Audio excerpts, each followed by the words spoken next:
esnep yağan yağmurların ışını yaratan. Dini yaratan senin Tataristan, korur halkın işini yaratan.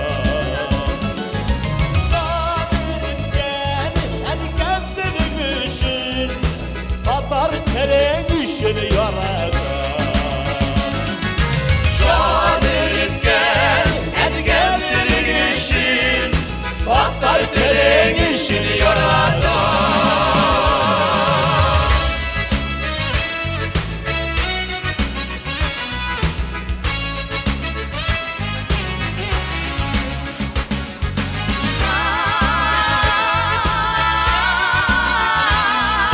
Tataristan seni yaratan. Bağdaşlarına kurbanların işin, Tuğayların işini yaratan. Bu kayıların seydaşların işin Celillerin işini yaratan.